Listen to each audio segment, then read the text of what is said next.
bupati, pemerintah daerah, wakil bupati, sekretaris daerah yang menyampaikan klarifikasi kepada kita semua bahwa pada prinsipnya pemerintah akan membayarkan THR apabila transfernya sudah dikirim oleh pemerintah pusat.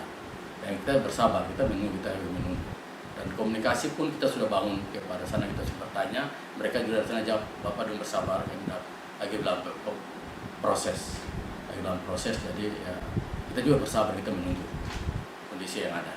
Nah, di sini kami mau juga klarifikasi terkait dengan beberapa informasi yang disampaikan kepada di media, baik media online maupun ya grup-grup di mana kita baca-baca, kita melihat ya terkait dengan pembayaran THR.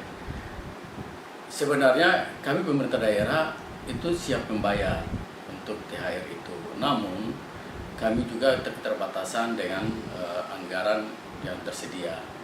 Kami masih menunggu transfer dari pemerintah pusat. Beda pada tahun-tahun yang lalu, itu sebelum kami itu saja begitu gaji dibayar untuk THR, kemudian THR juga sudah ditransfer. Tapi untuk tahun ini memang agak sedikit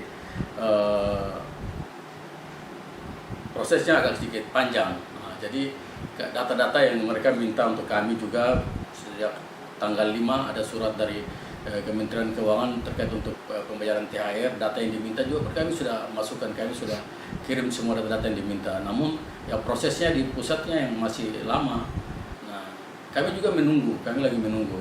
Siapa sih tidak mau bayar THR? Kami juga di Keuangan juga ingin mau dibayar. Nah, pegawai juga ingin bayar, tapi ya prosesnya dari pusat. Kami di daerah kan masih tergantungan kepada pusat. Kita juga punya pendapatan yang ada juga belum signifikan untuk kita membayar itu. Jadi ya, kalau bicara pemerintah ada saya baca di media tuh, dengar di media itu, media online itu tuh ada yang keluar di CWM lah, bilang pemerintah pakai uang sembarangan. Siapa yang pakai uang sembarangan? Tidak ada. Semua uang sesuai mekanisme yang ada. Nah, kita keluarkan uangnya sesuai mekanisme yang ada.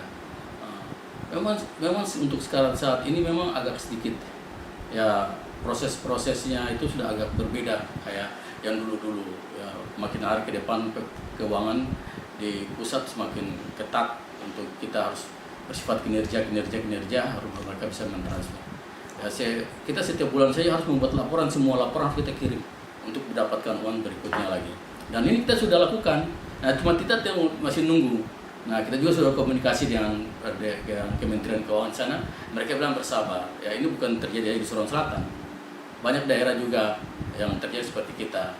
Dan untuk yang mungkin dari daerah lain yang sudah bisa membayar itu ya mungkin mereka membayar dari mereka punya silpa, mungkin mereka punya kelebihan silpa tahun lalu. Ya, itu mereka pakai membayar itu. Tapi kita di Sorong Selatan ya memang kita tidak punya cadangan silpa yang untuk itu.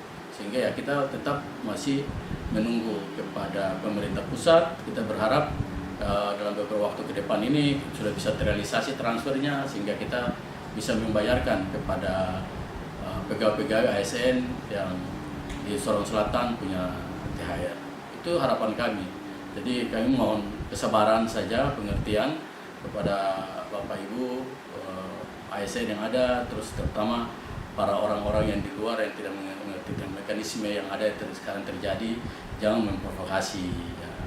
Kita menjaga ketertiban, kita menjaga keamanan di kabupaten ini, jangan membuat onar gitu.